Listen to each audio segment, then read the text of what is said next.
سبحانہ تعالیٰ کے نزدیک دعا سے زیادہ معزز اور کوئی چیز نہیں. یعنی سب سے زیادہ اللہ تعالیٰ جس چیز کو بندے کی ویلیو کرتے ہیں وہ دعا مانگنا ہے. اسی طرح ایک اور حدیث میں آتا ہے کہ دعا کرنا افضل عبادت ہے. یعنی انسان جب اللہ تعالیٰ کے آگے ہاتھ پھیلاتا ہے، اپنے دل کی پکار اپنے رب کو سناتا ہے، تو دراصل وہ عبادت کی حالت میں ہوتا ہے اور ایک افضل عبادت کر رہا ہوتا ہے. اس لیے کثرت کے ساتھ دعائیں کرتے رہنا چاہیے. لیکن یاد رہے کہ دعا کرنے سے پہلے اللہ سبحانہ وتعالیٰ کی تعریف ضرور کی جائے. اس سلسلے میں تعریف کے بے شمار کلمات ہمیں احادیث کی کتابوں میں ملتے ہیں. انہی میں سے ایک آتا ہے کہ آپ صلی اللہ علیہ وسلم سے سوال کیا گیا کہ کون سا کلام افضل ہے. آپ نے فرمایا جو اللہ نے اپنے فرشتوں اور اپنے بندوں کے لیے چنا، اور وہ ہے سبحان اللہ و بحمدہ، سبحان اللہ و بحمدہ. یعنی جب انسان دعا کرنا چاہے تو اس سے پہلے کچھ مرتبہ جتنا اس کا دل چاہے اللہ تعالیٰ کی تسبیح اور حمد و ثنا بیان کرے، اور بار بار تکرار کے ساتھ کہتا رہے سبحان اللہ و بحمدہ. اس کے بعد درود شریف پڑھے جتنی دیر پڑھنا چاہے، اور پھر اس کے بعد اپنی حاجت اللہ سبحانہ و تعالیٰ کے سامنے رکھے تو انشاءاللہ اس کی پریشانی دور ہوگی. جہاں تک گھریلو پریشانیوں کا تعلق ہے تو اس میں ہم دیکھتے ہیں کہ ہر گھر کے اندر کوئی نہ کوئی چیز ایسی ہو جاتی ہے کہ جس سے باہمی تعلقات میں بدمزگی پیدا ہو جاتی. بعض افراد کی طبیعت میں غصہ زیادہ ہوتا ہے، بعض لوگ جھگڑالو ہوتے ہیں، بعض لوگ شکی مزاج کے ہوتے ہیں، بعض لوگوں کو اونچا بولنے کی عادت ہوتی ہے، بعض لوگ دوسروں کو مختلف باتوں پر زج کرتے رہتے ہیں، بعض لوگ اپنی ذمہ داریوں کو ٹھیک سے نہیں نبھاتے. تو یہ تمام چیزیں صرف نہ یہ کہ ایسے انسان کو خود بلکہ اس کے آس پاس رہنے والوں کو اذیت میں مبتلا کر دیتی. اب اس میں انسان بعضوں کو سمجھانے سے بھی کام لیتا ہے، دوسروں سے بھی مدد لیتا ہے، لیکن پھر بھی مسئلہ حل نہیں ہوتا. تو صحابہ کرام تو اپنی جوتی کا تسمہ بھی ٹوٹ جاتا تو اللہ سبحانہ تعالیٰ سے مانگتے تھے. تو اگر گھر کے اندر کسی قسم کی ناچاکی یا پریشانی ہے تو اس سلسلے میں بھی ہمیں اللہ تعالیٰ کی طرف رجوع کرنا چاہیے، اور پھر اس کے ساتھ ساتھ دوسرے کو جو مشکل پیدا کر رہا ہے سمجھانا بھی چاہیے. جہاں تک لڑائی جھگڑے کا تعلق ہے تو اسے منافقت کی علامت بتایا گیا. آپ صلی اللہ علیہ وسلم نے فرمایا کہ منافق کی 4 علامتیں ہیں. ان میں سے ایک بات کرے تو جھوٹ بولے، وعدہ خلافی کرے، امانت میں خیانت کرے، اور جب وہ جھگڑا کرے تو گالی دے. یعنی جھگڑتا بھی ہے اور گالی بھی دیتا ہے. نبی صلی اللہ علیہ وسلم نے یہ بھی فرمایا کہ اللہ کو سب سے زیادہ ناپسند آدمی وہ ہے جو بہت جھگڑالو ہے. یعنی اللہ تعالیٰ ایسے شخص سے محبت نہیں کرتے. اس لیے اگر آپ کسی سے بات کر رہے ہو تو اس کی بات توجہ سے سن لے. چھوٹی چھوٹی باتوں پر جھگڑنا اور دوسرے کے ساتھ بد اخلاقی سے پیش آنا یہ درست نہیں. پھر اسی طرح مومن جو ہے وہ کبھی بد اخلاق نہیں ہوتا، اور بد اخلاقی پھر منافقت کی علامت ہے. رسول اللہ صلی اللہ علیہ وسلم نے فرمایا تمہارے یہ نسب نامے کسی کے لیے گالی کا سبب نہیں ہے. تم سب آدم کی اولاد ہو، ایک دوسرے کے قریب ہو. دین یا عمل صالح کے علاوہ کسی وجہ سے کسی کو کسی پر کوئی فضیلت نہیں. آدمی کے برا ہونے کے لیے یہی کافی ہے کہ وہ فحش گو ہو، بد کلام ہو، بخیل ہو اور بزدل ہو. پھر اسی طرح آپس میں محبتوں کا نہ ہونا، بہن بھائیوں میں ناچاکی یا شوہر بیوی میں ناچاکی یا والدین کے ساتھ محبت کا نہ ہونا، یہ ایک طرح سے اللہ تعالیٰ کی طرف سے ایک آزمائش بھی ہو سکتی ہے اور ایک عذاب بھی ہو سکتا ہے. مومن تو محبت کرنے والا ہوتا ہے، اور اس شخص میں کوئی خیر نہیں جو محبت کرتا نہیں اور لوگ اس سے محبت نہیں کرتے. اور لوگوں میں سب سے زیادہ بہترین انسان وہ ہے جو لوگوں کے لیے فائدہ مند ہوتا ہے. تو اس لیے بہت ضروری ہے کہ خاندان کے اندر باہم محبت پائی جائے. گھریلو زندگی خوبصورت ہو جاتی ہے اگر آپس میں ایک دوسرے سے پیار، محبت اور ہمدردی کے جذبات پائے جاتے ہیں. پھر اسی طرح بعض اوقات گھریلو زندگی میں بدگمانیاں بہت تکلیف دیتی ہیں، یا گھر کے کچھ افراد سنی سنائی باتوں پر یقین کرتے ہوئے دوسروں کے خلاف بدگمانی پال لیتے ہیں. تو اس سے بھی پرہیز کرنے کی ضرورت ہے. اسی طرح گھریلو پریشانیوں میں گھر کا تنگ ہونا بھی ایک عذاب کی شکل ہے. اس لیے نبی صلی اللہ علیہ وسلم نے ہر وضو کرنے کے بعد جو دعا سکھائی اس میں خاص طور پر یہ دعا آتی ہے کہ اے اللہ میرے گھر میں وسعت پیدا کر دے. یعنی ایک تو دلوں میں وسعت ہو اور دوسرا یہ ہے کہ جگہ بھی کشادہ ہو. رسول اللہ صلی اللہ علیہ وسلم نے فرمایا 3 چیزیں بدبختی میں سے ہیں. عورت جب تو اسے دیکھے تو وہ تجھ کو بری لگے اور وہ تجھ پر اپنی زبان چلائے، اور اگر تو اس سے غائب ہو تو وہ اپنے نفس کی اور تیرے مال کی حفاظت نہ کرے. دوسرے مریل سواری کہ اگر تو اسے مارے اور چلائے تو تجھ کو تھکا دے، اور اگر اسے چھوڑ دے تو تجھے جلد تیرے ساتھیوں تک نہ پہنچائے. اور ایسا گھر جو تنگ اور کم سہولتوں والا ہو. تو اس لیے اگر انسان ایسی کسی تکلیف میں مبتلا ہے تو اس کا حل بھی یہی ہے کہ کوشش کے ساتھ ساتھ انسان دعا کرے. اسی طرح خرچ میں کمی، وسائل میں کمی، مال میں کمی، یہ تمام چیزیں بھی عموماً گھروں کے اندر جھگڑے پیدا کر دیتی ہیں. کھانے پینے کی قلت، بنیادی ضروریات کا پورا نہ ہونا، تو ایسی صورت میں بھی انسان اللہ تعالیٰ کی طرف رجوع کرے، اور اس کے لیے ساتھ ہی کوشش بھی ضروری ہے. کوشش میں سب سے پہلے تو یہ کہ انسان لڑائی جھگڑا چھوڑے، صبر و ضبط کی عادت ڈالے، برداشت و تحمل کی عادت اپنے اندر پیدا کرے، اپنے اخلاق کو بہتر بنائے. ایک حدیث کے مطابق اللہ سبحانہ و تعالیٰ جب کسی گھرانے پر خیر و برکت نازل فرمانا چاہتے ہیں تو اس گھر والوں کے اندر نرمی پیدا کر دیتے ہیں. اور ایک اور حدیث میں یہ بھی آتا ہے کہ جو نرمی سے محروم کر دیا گیا وہ ہر خیر و بلائی سے محروم کر دیا گیا. تو اس لیے گھر کے ہر فرد کو اپنے اپنے رویے پر غور کرتے ہوئے اپنے اخلاق کی اصلاح کرنے کی ضرورت ہے، اور دوسروں سے توقعات زیادہ رکھنے کی بجائے اپنا طرز عمل اچھا کرنے کی ضرورت ہے. اور گھر والوں کے ساتھ بہترین ہونا نبی صلی اللہ علیہ وسلم کی سنت ہے. آپ نے فرمایا تم میں سے بہتر وہ ہے جو اپنے گھر والوں کے لیے بہتر ہو، اور میں تم سب کی نسبت اپنے گھر والوں کے حق میں اچھا ہوں. یعنی آپ نے اپنی مثال دی کہ میں سب سے اچھا سلوک اپنے گھر والوں سے کرتا ہوں، تو تمہیں بھی اگر اچھا بننا ہے تو ایسا ہی کرنا ہوگا. پھر اسی طرح گھر والوں کو زیادہ سے زیادہ فائدہ پہنچانا. حسن بصری سے مروی ہے کہ اللہ تعالیٰ کے نزدیک پسندیدہ بندے وہ ہیں جو اپنے اہل و عیال کو سب سے زیادہ نفع دینے والے ہیں. پھر اسی طرح پیار و محبت سے رہنا. اگر لڑائی جھگڑا ہو بھی جائے یا کوئی غلط فہمی پیدا بھی ہو جائے تو اس وقت خاموشی اختیار کر لینا، مناسب وقت کا انتظار کر کے اس غلط فہمی کو دور کرنا ضروری ہے. پھر اسی طرح اللہ سبحانہ وتعالیٰ نے گھریلو زندگی کو خوشگوار بنانے کے لیے جو بہترین ہدایت ہمیں قرآن مجید میں دی ہے وہ ہے عفو و درگزر سے کام لینا. اللہ تعالیٰ فرماتے ہیں اے لوگو جو ایمان لائے ہو، بے شک تمہاری بیویوں اور تمہارے بچوں میں سے بعض تمہارے دشمن ہیں، سو ان سے ہوشیار رہو، اور اگر تم معاف کرو اور درگزر کرو اور بخش دو تو بے شک اللہ بے حد بخشنے والا نہایت رحم فرمانے والا ہے. تمہارے مال اور تمہاری اولاد تو محض ایک آزمائش ہے، اور جو اللہ کے پاس ہے وہ بہت بڑا اجر ہے. واللہ عندہ اجر عظیم، اور جو اللہ ہے اسی کے پاس بہت بڑا اجر ہے. یعنی انسان کو بعض اوقات اپنی ہی بیوی یا بیوی کو اپنے ہی شوہر سے اور بعض اوقات اپنے ہی بچوں سے یا اپنے ہی والدین سے دشمنی کا اندیشہ ہو سکتا ہے، اور وہ ایک دوسرے کے لیے مصیبت اور بلا ہو سکتے ہیں. لیکن ایسی صورت میں بھی انسان کا گزارا نہیں ہو سکتا جب تک ایک دوسرے کو معاف نہ کرے. زندگی کی گاڑی نہیں چل سکتی جب تک انسان دوسروں کے قصور اور غلطیاں ان سے درگزر نہ کرے، کیونکہ ہر انسان کبھی غصے کی وجہ سے، کبھی جہالت کی وجہ سے، کبھی جلد بازی کی وجہ سے، کبھی لوگوں کے اکسانے پر اپنے پیاروں کے ساتھ زیادتیاں کر جاتا ہے. تو ایسی صورت میں انسان اگر چاہتا ہے کہ اس کی زندگی خوشگوار ہو تو اسے معاف کرتے رہنا چاہیے. نبی صلی اللہ علیہ وسلم کے اخلاق کے بارے میں جب پوچھا گیا تو حضرت عائشہ کہتی ہیں کہ آپ تان و تشنیع کرنے والے نہ تھے، یعنی تانے نہیں دیتے تھے، یعنی اگر کسی سے غلطی ہو جاتی تو اسے بار بار یاد نہیں کراتے تھے، فحش کام نہیں کرتے تھے، بازاروں میں چیخنے والے اور برائی کا بدلہ برائی سے دینے والے نہ تھے، بلکہ معاف کرنے والے اور درگزر کرنے والے تھے. اور حقیقت یہ ہے کہ جو جس کے جتنا قریب ہوتا ہے، جیسے گھر والے ہیں، اس کی غلطیاں اور اس کی کمزوریاں زیادہ سامنے آتی ہیں، اور پھر وہ ریپیٹڈلی سامنے آتی ہیں، بار بار سامنے آتی ہیں. تو ایسی صورت میں معاف کرنا بھی مشکل لگتا ہے، لیکن پھر بھی معاف کیے بغیر گزارا نہیں. پھر اسی طرح یہ ہے کہ انسان اگر ہمیشہ دوسروں کا حق ادا کرنے کی فکر کرے تو اس سے بھی بہت سے جھگڑے ختم ہو جاتے ہیں. شوہر اگر بیوی کو حق دینے والا ہو، بیوی خوشی سے شوہر کا حق دینے والی ہو، بہن بھائی ایک دوسرے کے اوپر قربانی کرنے والے ہوں، ایثار کرنے والے ہوں، تو ایسی صورت میں گھر کا ماحول بہت خوشگوار ہو سکتا ہے. عورت کے بارے میں فرمایا نبی صلی اللہ علیہ وسلم نے کہ عورت اس وقت تک ایمان کی حلاوت نہیں پا سکتی جب تک کہ وہ اپنے شوہر کا حق ادا نہیں کرتی. اسی طرح شوہر کے لیے نبی صلی اللہ علیہ وسلم کا یہ اسوہ حسنہ بہترین ہے کہ آپ صلی اللہ علیہ وسلم اپنے گھر ہوتے ہوئے اپنے گھر والوں کے کام کاج میں ہاتھ بٹایا کرتے تھے، ان کی خدمت کیا کرتے تھے. جب نماز کا وقت ہوتا تو فوراً نماز کے لیے تشریف لے جاتے.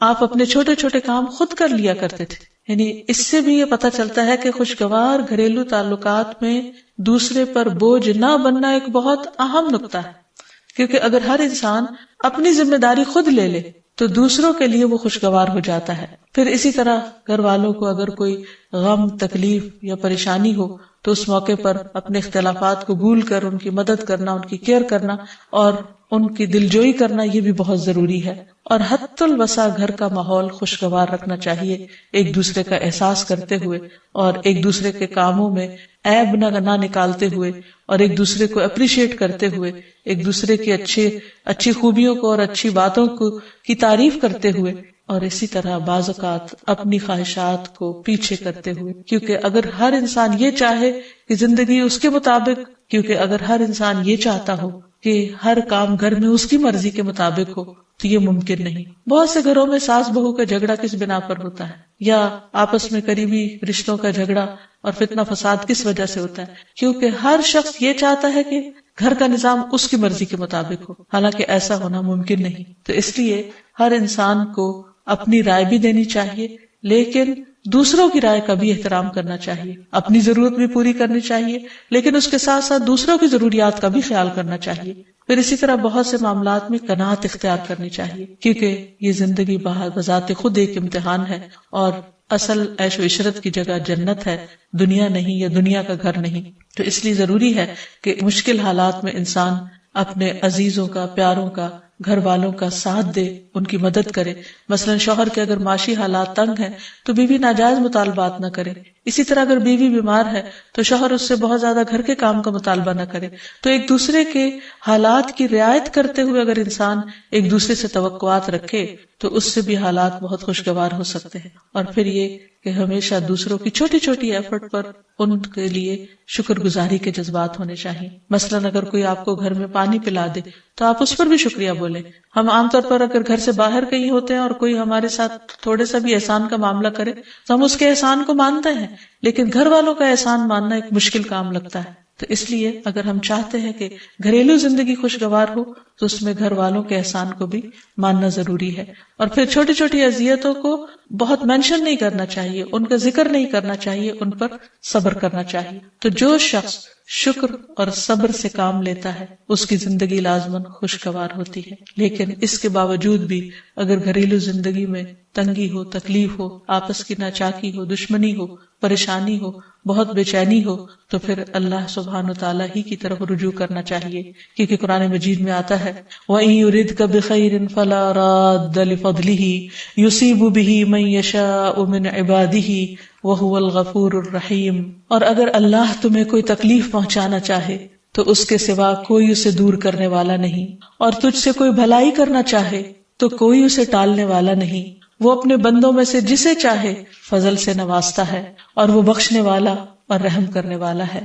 تو اس لیے چھوٹی چھوٹی تکلیفوں پر بھی فوراً اللہ کا ذکر، اللہ کی یاد، اللہ کی تسبیح انسان کے دل کو سکون بخشتے. اور نبی صلی اللہ علیہ وسلم نے خصوصاً اپنی پیاری بیٹی فاطمہ رضی اللہ تعالی عنہا کو جب وہ گھر کے کام کاج کر کے تھک جاتی تھی، کیونکہ اپنے ہاتھ سے چکی پیستی، اپنے ہاتھ سے آٹا گوندتی، اپنے ہاتھ سے اپنے گھر کے کام کاج کرتی، بچوں کو لک آفٹر کرتی، تو بہت تھک جاتی تھی. اور اسی تھکاوٹ کی وجہ سے انہوں نے ایک دفعہ نبی صلی اللہ علیہ وسلم کے پاس جب کچھ قیدی آئے تو خادم کا مطالبہ کیا، لیکن آپ صلی اللہ علیہ وسلم نے ان کو خادم دینے کی بجائے یہ تسبیحات سکھائی اور فرمایا کہ جب تم اپنے بستر پر جانے لگو تو 33 بار سبحان اللہ، 33 بار الحمدللہ اور 34 بار اللہ اکبر پڑھ لیا کرو. اور اسی لیے یہ تسبیحات فاطمہ کے نام سے بھی معروف ہیں.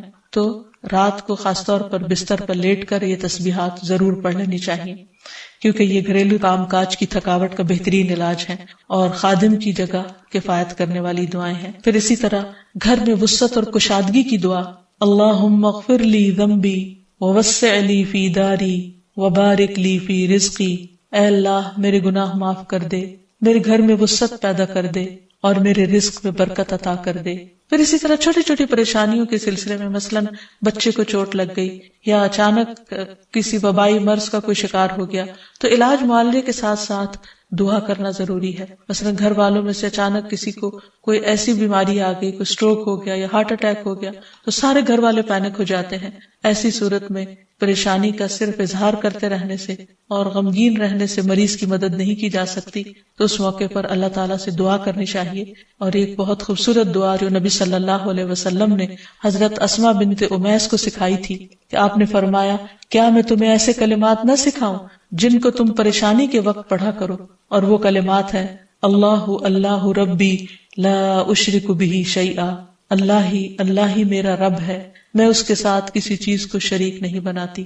اور آخر میں یہ کہ گھر والوں کی باہمی محبت اور الفت اور تعلقات کی بہتری کی دعا کرنی چاہیے جو پیارے نبی صلی اللہ علیہ وسلم نے ہمیں سکھائی ہے. وہ دعا ہے اللہم الف بین قلوبنا واصلح ذات بیننا واہدنا سبل السلام ونجنا من الظلمات الى النور وجنبنا الفواحش ما ظهر منها وما بطن وبارك لنا في اسماعنا وابصارنا وقلوبنا وازواجنا وذرياتنا وتب علينا انك انت التواب الرحيم واجعلنا شاكرين لنعمتك مثنين بها قابليها واتمها علينا.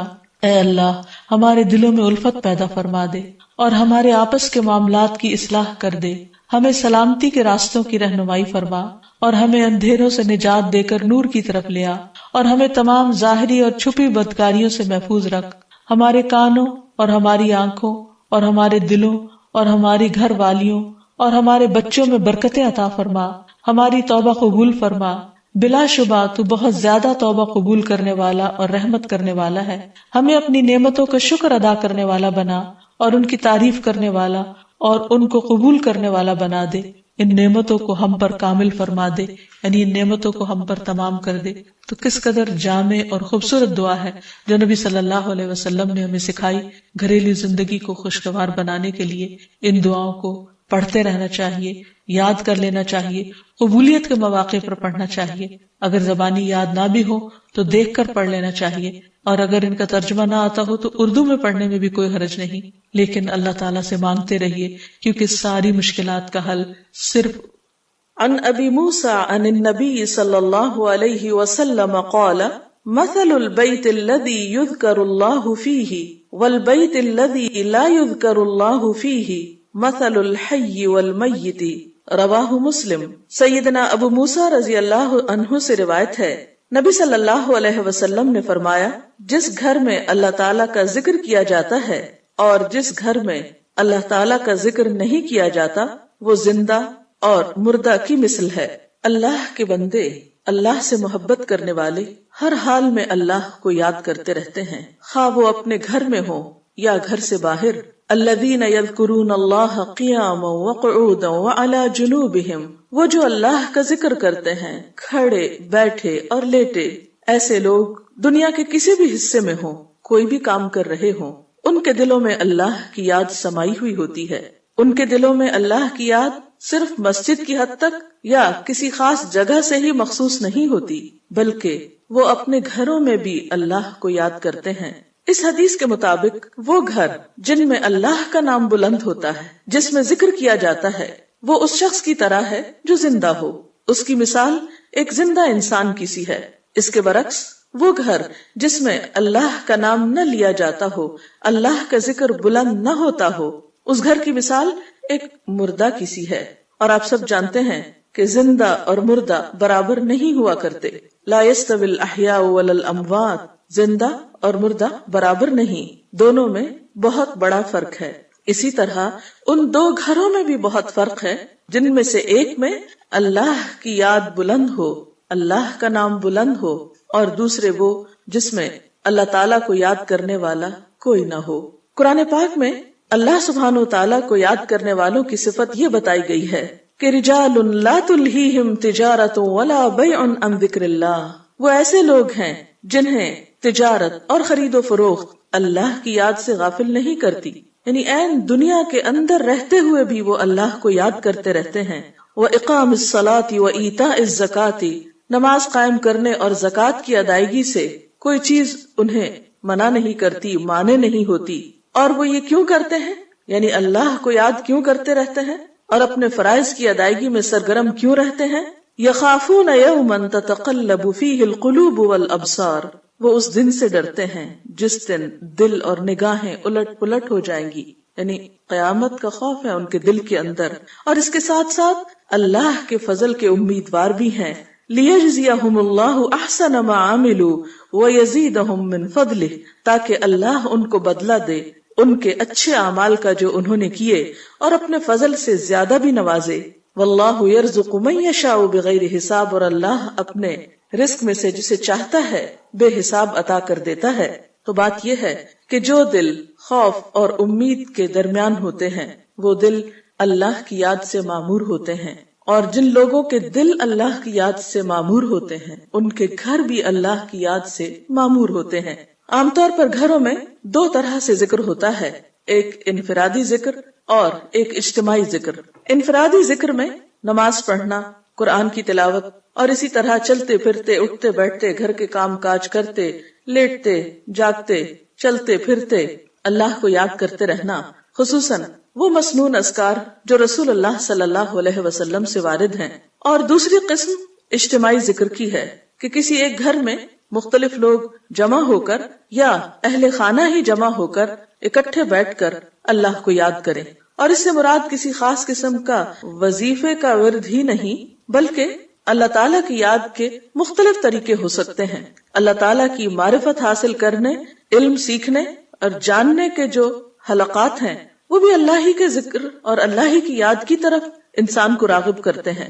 قرآن پاک میں خاص طور پر ازواج مطہرات کو یہ حکم دیا گیا، وَاذْكُرْنَ مَا يُتْلَى فِي بُيُوتِكُنَّ مِنْ آيَاتِ اللَّهِ وَالْحِكْمَةِ، اور ذکر کرتی رہو، یاد کرتی رہو جو تمہارے گھروں میں پڑھی جاتی ہیں اللہ کی آیات اور حکمت کی باتیں، یعنی ازواج مطہرات رسول اللہ صلی اللہ علیہ وسلم کے گھر میں قرآن پاک اور حکمت کی باتوں کا ذکر کریں، یعنی انہیں آپس میں بھی سیکھیں سکھائیں اور دوسروں کو سکھانے کا بھی انتظام فرمائیں۔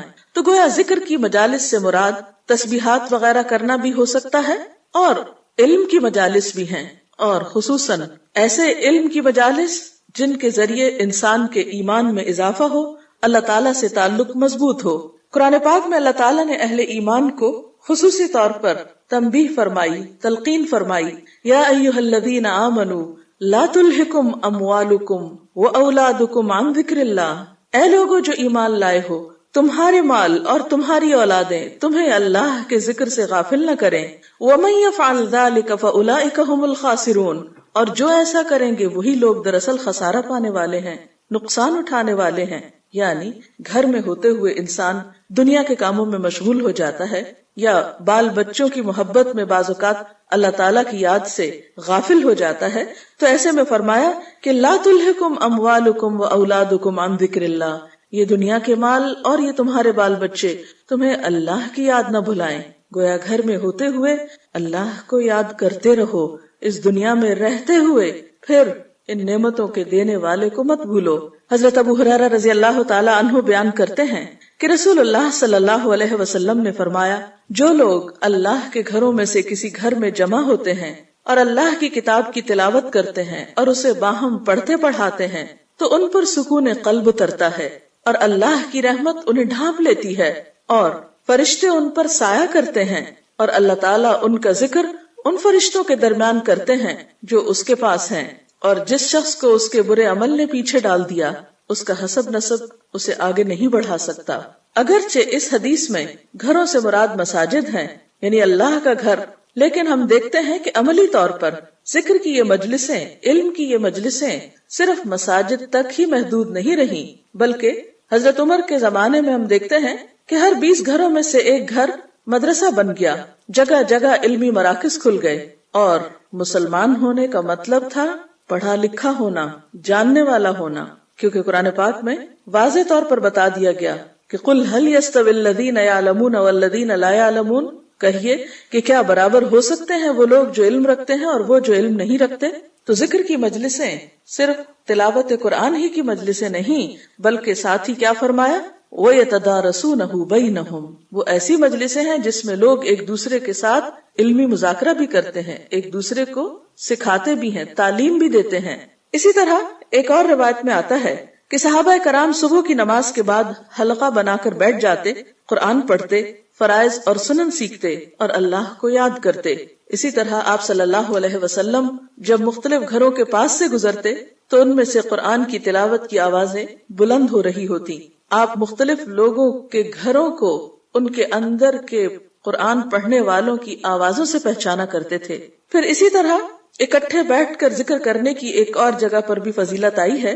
رسول اللہ صلی اللہ علیہ وسلم نے فرمایا، اگر میں ایسے لوگوں کے پاس بیٹھوں جو صبح کی نماز سے لے کر طلوع آفتاب تک اللہ کا ذکر کرتے ہیں تو یہ مجھے اس بات سے زیادہ عزیز ہے کہ میں اسماعیل علیہ السلام کی اولاد میں سے 4 غلام آزاد کروں، اور اگر میں ان لوگوں کے پاس بیٹھوں جو عصر کی نماز سے لے کر غروب آفتاب تک اللہ کا ذکر کرتے ہیں تو یہ مجھے اس سے زیادہ عزیز ہے کہ میں 4 غلام آزاد کروں۔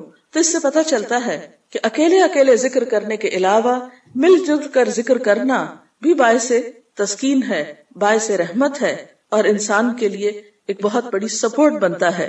آپ صلی اللہ علیہ وسلم نے خاص طور پر گھروں کی طرف متوجہ کرتے ہوئے فرمایا، اپنے گھروں کو قبرستان مت بناؤ، کیونکہ شیطان اس گھر سے بھاگ جاتا ہے جس میں سورۃ البقرہ پڑھی جاتی ہے۔ ایک اور جگہ پر آپ نے فرمایا کہ جس شخص نے 10 آیات کے ساتھ قیام کیا یعنی رات کی نماز پڑھی وہ غافلوں میں نہیں لکھا جائے گا، اور جس نے 100 آیات کے ساتھ قیام کیا وہ فرما برداروں میں لکھ دیا جائے گا، اور جس نے 1000 آیات کے ساتھ قیام کیا تو وہ ان لوگوں میں لکھا جائے گا جو بہت زیادہ ثواب جمع کرتے ہیں۔ پھر اسی طرح ہم دیکھتے ہیں کہ رسول اللہ صلی اللہ علیہ وسلم فرض نماز مسجد میں ادا کیا کرتے تھے لیکن نوافل گھر میں ادا کیا کرتے تھے، تاکہ گھروں کے اندر بھی اللہ کے ذکر، اس کی یاد اور عبادت کی وجہ سے برکت ہو۔ تو ہم سب کو بھی چاہیے کہ ہم اپنے اپنے گھروں میں اللہ تعالیٰ کی عبادت کا خاص اہتمام کریں، بڑوں کے علاوہ بچوں کو، اہل خاندان کو، رشتہ داروں کو کبھی کبھار جمع کریں، مل جل کر اللہ کی باتیں کریں، اللہ کا ذکر کریں، تاکہ گھروں کے اندر رحمت اور برکت ہو۔ اور یہ بھی یاد رکھیے کہ جب اکٹھے بیٹھ کر ذکر کیا جاتا ہے تو اللہ تعالیٰ ایسے لوگوں کا ذکر اپنے پاس کے فرشتوں کے پاس کرتے ہیں۔ انفرادی ذکر کے علاوہ گھروں کے اندر دینی مجالس ہونی چاہیے، سب اہل خانہ خود مل جل کر بیٹھ سکتے ہیں، دیگر قریبی رشتہ داروں کو بلا سکتے ہیں، ہمسایوں کو اکٹھا کر سکتے ہیں، کیونکہ قدرتی بات ہے کہ جب انسان ایک مجلس میں اکٹھے ہو کر مل جل کر کوئی کام کرتا ہے تو اس کی اپنی ہی ایک خاص رحمت اور برکت ہوتی ہے۔ تو اللہ تعالیٰ سے دعا ہے کہ وہ اپنی یاد سے ہمارے دلوں کو آباد رکھے۔ اس سلسلے میں اگر آپ کے ذہن میں کوئی سوال ہے تو آپ کر سکتے ہیں۔ جیسا کہ ابھی آپ نے فرمایا ہے کہ قرآن پاک میں ازواج مطہرات کو اس بات کا حکم دیا گیا تھا کہ وہ اپنے گھروں میں قرآن اور حکمت کی تعلیم کا بندوبست کریں، آپ کیا سمجھتی ہیں کہ ہمارے معاشرے میں ایک جو گھریلو خاتون ہے جس کے پاس اپنے گھر کے کام کاج کے بعد فارغ وقت بہت سارا بچتا ہے، اور جیسے کہ ہم سب بخوبی جانتے ہیں کہ اس فارغ وقت کو استعمال کرنے کے لیے مختلف قسم کی ایکٹیویٹیز خواتین کرتی ہیں، تو اس حدیث کے حوالے سے آپ کیا سمجھتی ہیں کہ اس فارغ وقت کا ایک بہترین استعمال کیسے ہو سکتا ہے؟ آپ نے ایک اہم پہلو کی طرف توجہ مبذول کرائی ہے۔ ہم دیکھتے ہیں کہ خواتین کا ایک بڑا وقت گھروں پر گزرتا ہے، یا گھر کی مالک جو ہے وہ خاتون ہی شمار ہوتی ہے، تو گھروں کو آباد کرنے میں اور خاص طور پر اللہ کے ذکر سے ان کو آباد کرنے میں خواتین کا ایک بہت بڑا رول ہو سکتا ہے۔ جیسے کہ ہم دیکھتے ہیں کہ اللہ تعالیٰ خاص طور پر گھروں کا ذکر کر کے ازواج مطہرات کو متوجہ فرماتے ہیں کہ وَاذْكُرْنَ مَا يُتْلَى فِي بُيُوتِكُنَّ، اس چیز کا ذکر کرو، یعنی اس کو عام کرو جو تمہارے گھروں میں پڑھی جاتی۔ اللہ کے رسول صلی اللہ علیہ وسلم کا گھر ہے اور اس میں ایک آباد گھر ہے، رات کا ایک بڑا حصہ آپ صلی اللہ علیہ وسلم عبادت میں گزارتے ہیں، قرآن پاک کی تلاوت کرتے ہیں، جبریل امین وہاں اترتے ہیں، وہی نازل ہوتی ہے اور لوگ آپ کے پاس سیکھنے کے لیے آتے ہیں۔ لیکن اس کے باوجود، اور جیسا کہ ہم نے ابھی دیکھا کہ آپ صلی اللہ علیہ وسلم اپنے نوافل دن کو بھی اور سنتیں وغیرہ بھی بعض اوقات گھر میں ادا کیا کرتے تھے، لیکن اس کے باوجود آپ دیکھیے کہ ازواج مطہرات کو متوجہ کیا گیا، تم بھی اس چیز کا ذکر کرو۔ تو اس سے پتہ چلتا ہے کہ یہ ذمہ داری یعنی صرف مردوں کی نہیں، یا ذکر کرنا صرف مردوں کا کام نہیں، بلکہ عورتوں پر بھی ایکولی اس بات کی رسپانسبلٹی، اور خصوصاً گھروں کے اعتبار سے، کہ وہ اپنے گھر کو صرف اچھے فرنیچر سے ہی ڈیکوریٹ نہیں کریں، وہ گھر کو صرف اچھے کھانوں سے ہی معمور نہیں کریں، بلکہ اس کے برعکس جہاں دنیاوی چیزوں کا وہ خیال رکھتی ہیں وہاں وہ اس بات کو بھی میک شور کریں، اس بات کی بھی یقین دہانی کرائیں کہ ان کے گھر اللہ کی یاد سے آباد ہیں، کیونکہ حدیث بہت واضح ہے کہ جس گھر میں اللہ کی یاد نہیں ہے وہ گھر ایک مردہ گھر ہے، اجڑا ہوا ویران گھر ہے. اور واقعی بعض اوقات ایسا محسوس ہوتا ہے کچھ گھروں میں ایک وحشت سی ہوتی ہے، ایک بے سکونی کی سی کیفیت ہوتی ہے، ایک اداسی کی سی کیفیت ہوتی ہے، اور اس کی ایک بڑی وجہ اللہ کی یاد کا نہ ہونا ہے. کیونکہ یہ ساری کائنات، اس کی ہر ایک چیز اللہ کا ذکر کرتی ہے. قرآن پاک میں آتا ہے وَإِن مِّن شَيْءٍ إِلَّا يُسَبِّحُ بِحَمْدِهِ وَلَٰكِن لَّا تَفْقَهُونَ تَسْبِيحَهُمْ. کوئی چیز ایسی نہیں کہ جو اللہ کی تسبیح نہ کرتی ہو مگر تم ان کی تسبیح کو نہیں سمجھتے. تو اگر کائنات کی ہر چیز اللہ کو یاد کر رہی، اللہ کی تسبیح بیان کرتی، اور انسان اگر اللہ کو یاد نہیں کرتا تو اس انسان کے پھر دل کا عالم کیا ہوگا.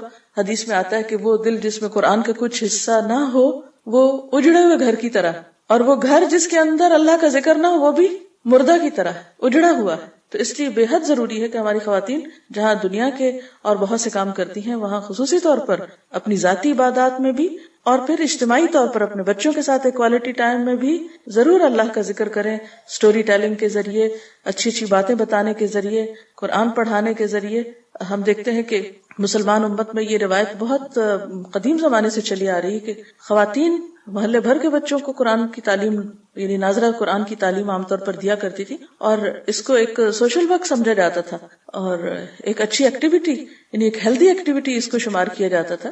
کیونکہ عموماً جب خواتین کے پاس کوئی پڑھنے پڑھانے کا کام نہیں ہوتا تو بعض اوقات آپس ہی کے جھگڑے، گھر میں ساس بہو کا جھگڑا ہو رہا ہے، رشتے داروں کی آپس میں انبن چل رہی ہے، اور گھروں میں جو بے سکونی ہے، ادھر ناراضگی ادھر ناراضگی، ان سب جھگڑوں کا علاج بھی یہ ہے کہ ایسی محفلوں کا قیام ہو کہ جس سے انسانی روح، انسانی ذہن کو جلا ملے اور یہ دنیا اور آخرت دونوں پرسکون ہو. آپ اگر کچھ کہنا چاہتے. جیسا کہ نبی اکرم صلی اللہ علیہ وسلم کی اس خوبصورت حدیث سے ہمیں پتہ چلتا ہے کہ گھروں میں بھی اللہ کا ذکر ہونا ضروری ہے، اور آپ نے اس کی ایکسپلینیشن میں فرمایا کہ اٹھتے بیٹھتے اور سوتے جاگتے، تو اس ذکر کے لیے وضو ضروری ہے یا بغیر وضو کے بھی ذکر ہو سکتا ہے؟ جی ہاں، جہاں ذکر کی بات ہوتی ہے، اللہ کی یاد کی بات ہوتی ہے، تو عموماً یہ سوال کیا جاتا ہے کہ کیا ذکر کے لیے باوضو ہونا ضروری ہے. تو بات یہ ہے کہ نماز کے لیے تو وضو شرط ہے، لیکن تسبیح پڑھنے کے لیے، درود شریف پڑھنے کے لیے، عام ذکر کرنے کے لیے، استغفار پڑھنے کے لیے وضو کا ہونا شرط نہیں ہے.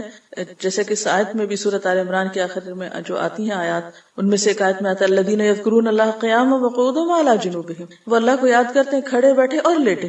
اب اگر ایک شخص لیٹا ہوا ہے، مثلا رات کو سو رہا ہے اور سوتے سوتے اس کی آنکھ کھل جاتی، تو اس وقت کے لیے بھی نبی صلی اللہ علیہ وسلم نے ہمیں دعا سکھائی ہے. اگر خواب برا آئی یا کچھ بھی، تو ایسے مواقع پر انسان جب اللہ کا ذکر کرے گا تو یہ تو نہیں کہ پہلے آنکھ کھلی ہے اور پھر پہلے جائے اور وضو کر کے اور پھر لیٹ کر وہ ذکر شروع کرے.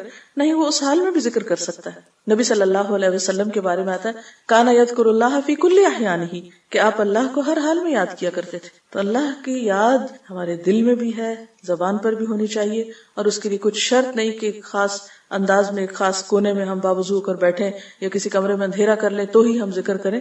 ہم این دنیا کا کام کرتے ہوئے بھی اللہ کو یاد کر سکتے ہیں اور اس میں کوئی چیز بھی رکاوٹ نہیں بنتی. ایک اور پہلو پر میں چاہوں گی کہ آپ روشنی ڈالیں. حدیث میں گھر کا ذکر کیا گیا ہے کہ جس گھر میں اللہ کا ذکر کیا جاتا ہے، تو یہ فرمائیے گا کہ کیا اس ذکر کرنے کے اجتماعی اثرات معاشرے پر بھی مرتب ہوتے ہیں؟ جی ہاں، اصل میں دیکھا جائے تو گھر ایک اکائی ہے اس بڑے یونٹ کی جس کو ہم معاشرہ کہتے ہیں. تو جب انڈیویجول لیول پر ذکر ہوگا، جب گھروں کے اندر اللہ کی یاد ہوگی، تو اس گھر کے اندر ایک خاص برکت ہوگی، اس گھر کے اندر ایک خاص طرح کی تربیت ہوگی، ایک روحانیت ہوگی. اس تربیت اور روحانیت کے ساتھ جب افراد معاشرے میں آ کر مختلف جگہوں پر اکٹھے ہوں گے تو ان کے رویے بہتر ہوں گے، باہم ان کے تعلقات اچھے ہوں گے. اس کے برعکس کہ انسان گھروں کے اندر لڑائی جھگڑا ہو اور پھر وہاں سے فرسٹریشن کا شکار ہو کر کام پر آئے اور وہاں پھر جھگڑا شروع کر دیں، تو قدرتی طور پر جو کچھ گھر کے اندر ہوتا ہے اس کا اثر معاشرے پر بھی پڑتا ہے. تو یہ چیز پورے معاشرے کی اصلاح کا ایک ذریعہ ہو سکتی ہے اگر انڈیویجول لیول پر ہر گھر ایک مدرسہ ہو. مدرسہ سے مراد یہ کہ ہر ماں کی گود ایک مدرسہ ہے، ہر ماں ایک معلمہ ہے، ایک مربیہ ہے. اور پھر یہ کہ ایسی مجلسیں گھر والوں کو باہم اکٹھا کرنے اور ان کے درمیان ایک اچھے موضوع پر کمیونیکیشن کا ذریعہ بھی ہو سکتی ہیں. تو یہ دراصل نبی صلی اللہ علیہ وسلم کی جتنی بھی احادیث ہیں جو آپ کی رہنمائی ہے ہمارے لیے، سب ہماری فلاح و بہبود کے لیے ہے، ہماری ہی خاطر ہے، کیونکہ آپ رحمت للعالمین تھے، سب کے لیے رحمت بن کر آئے. اور آپ کی رحمت یہی ہے کہ جو کچھ آپ نے ہمیں سکھایا اسی میں ہماری افرادی اور اجتماعی خیر اور بھلائی ہے. تو اللہ تعالیٰ ہمیں اس سے مستفید ہونے کی توفیق عطا فرمائے. اس کے ساتھ ہی ہمارے آج کے پروگرام کا وقت اپنے اختتام کو پہنچتا ہے. اجازت چاہتے ہیں. السلام علیکم ورحمۃ اللہ وبرکاتہ.